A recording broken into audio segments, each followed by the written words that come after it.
Holy Toledo. Look at this trend line here. U.S. support for Ukraine is too much. Back when the war began, back in February of 2022, it was just 7%. Up like a rocket ship. My goodness. Up now in February of 2025 to 41%. And the clear majority of Republicans, and of course Republicans are in charge of the U.S. government now, 62% of Republicans say that the U.S. support for Ukraine is too much. What a difference from just 3 years ago. I can remember, John, all those backyards in the United States with those Ukrainian flags. Far fewer of them today, as Americans' opinions on Ukraine have changed dramatically. Well, as you just heard, even CNN is admitting that this blow-up in the Oval Office between Presidents Trump and Zelensky signals a massive political realignment among the electorate. The old liberal international order is over, and a new civilizational world is rising, and you are not going to believe what the polls are showing. Hey, gang, it's me, Dr. Steve, your Patriot Professor, here to celebrate the beginning of the new American golden age that you made possible back on November the 5th. So if you want a front row seat on what this new golden age means for everything happening in the news today, make sure to smack that bell and subscribe button.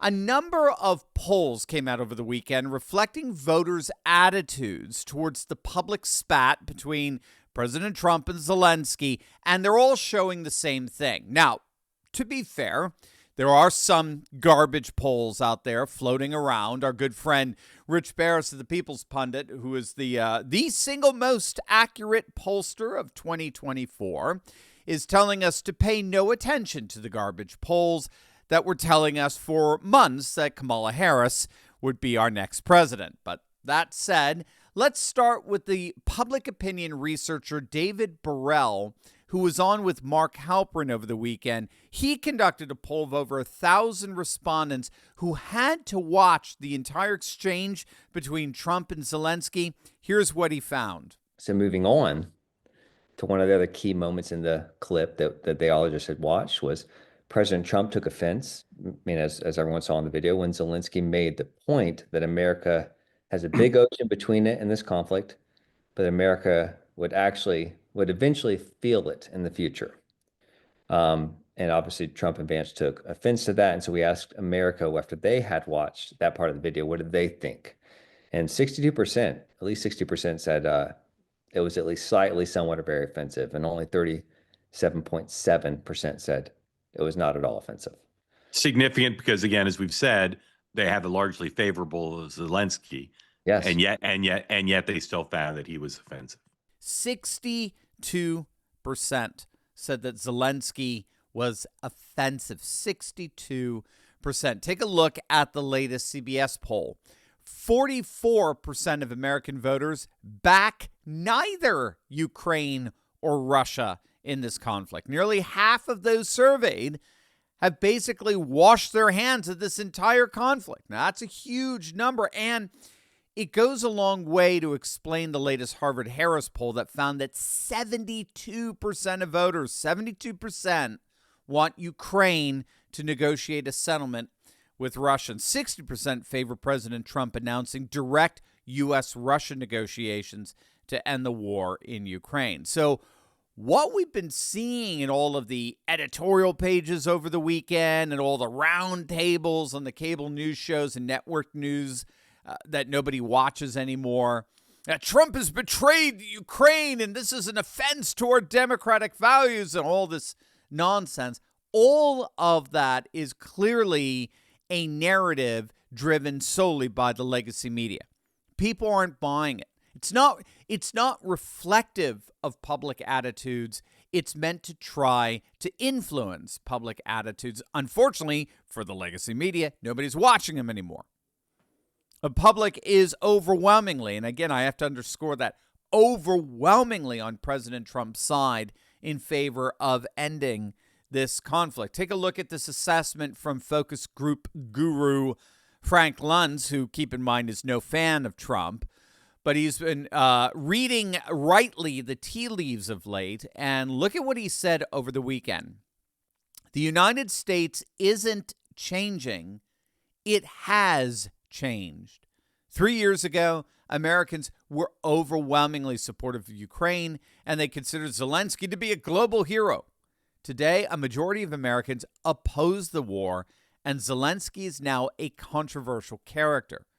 President Trump is on his way to being the most impactful, consequential president since FDR, and his supporters are more loyal to him than any president since Andrew Jackson.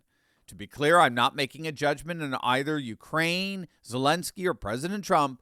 I'm merely noting that what polls are saying, and based on these results, this Tuesday night's State of the Union address should have a very big audience. And Luntz himself conducted an X poll that's merely suggestive. It's not scientific by any means, but look at these results. I mean, he asked, who are you angrier at after that confrontation, President Trump or Zelensky?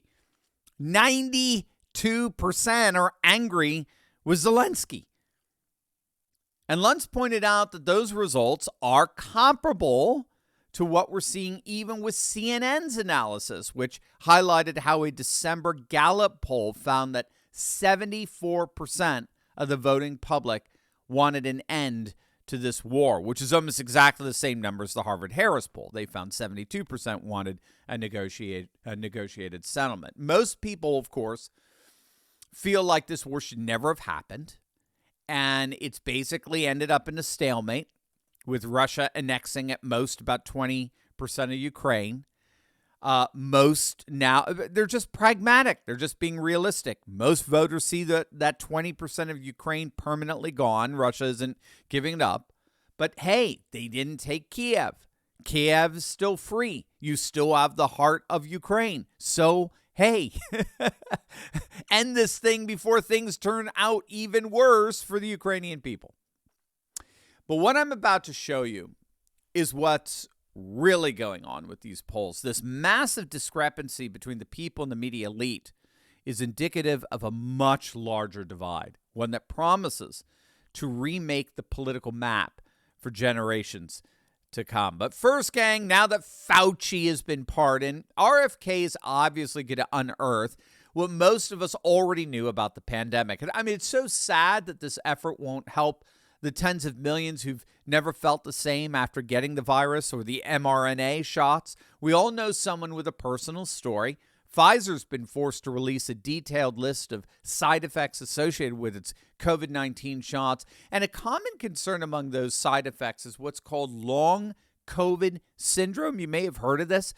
It's a condition that leaves people feeling brain fog, chronic fatigue, shortness of breath, lingering for months, in some cases years. Well, the good news is that the wellness company is here to help with their new long COVID syndrome support.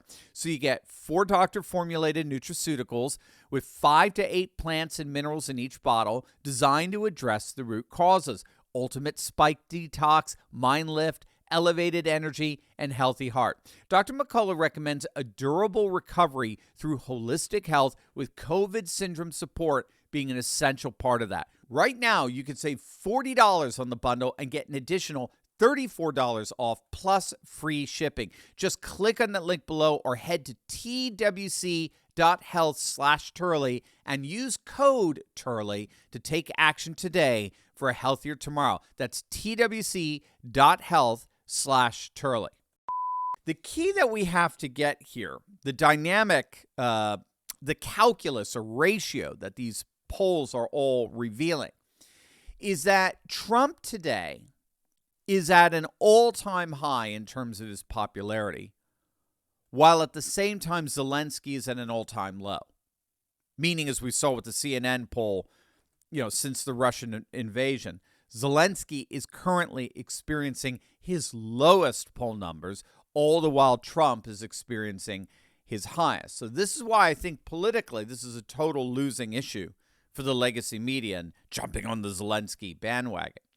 But there's a much bigger loser in all of this, and that's what scholars call the liberal international order itself.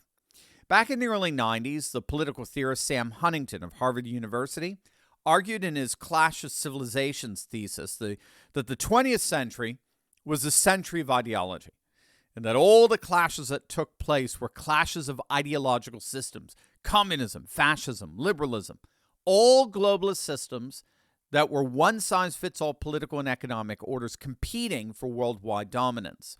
In fact, during the Cold War, virtually every single war that was fought around the globe was a proxy war between the liberal West and the Soviet East.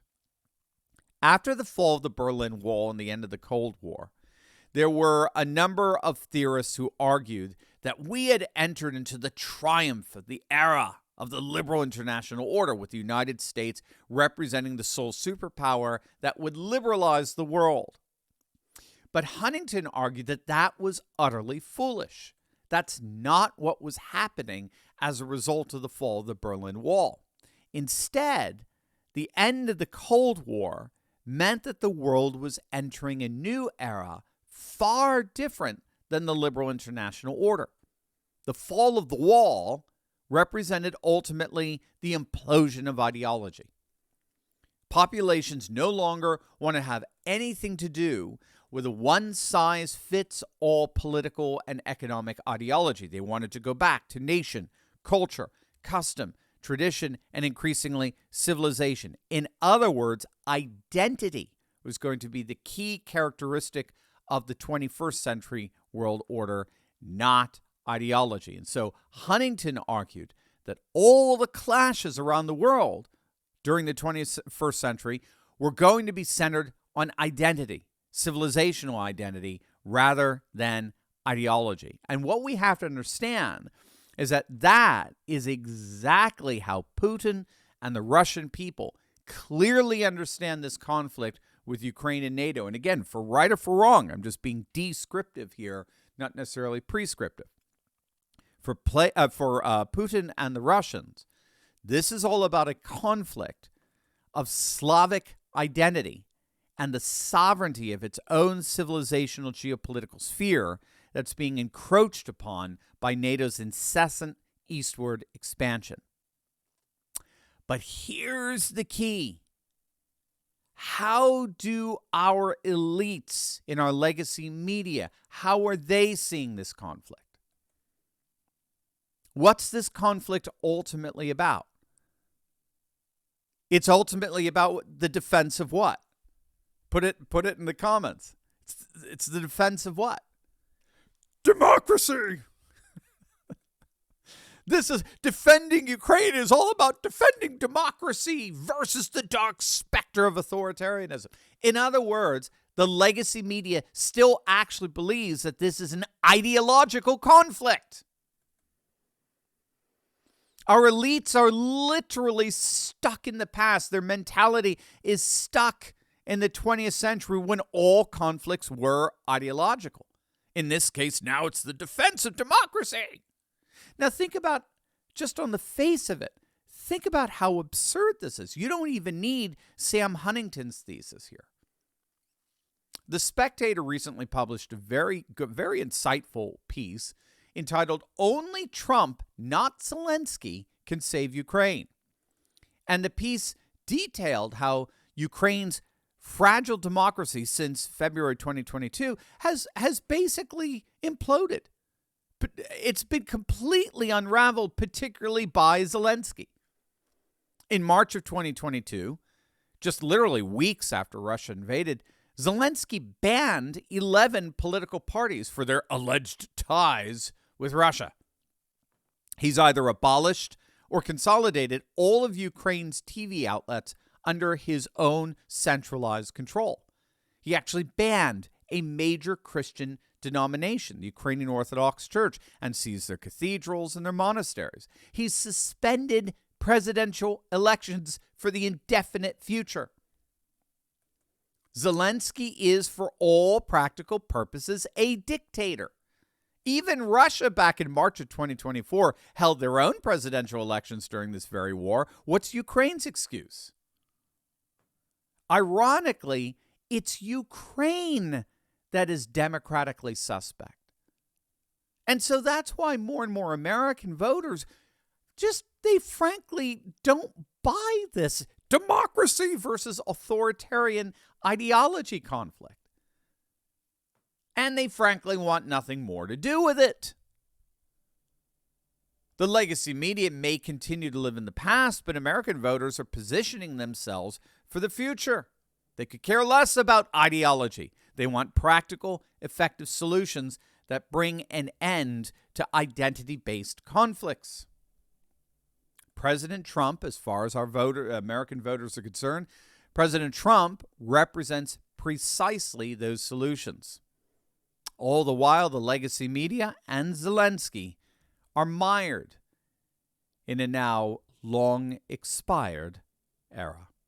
By the way, click on the link in the description below to get all these articles and tweets I reference throughout my videos emailed to you each and every day. You're going to love it. We want you to have the best resources out there to convince your family and your friends of this new MAGA super age that's rising here.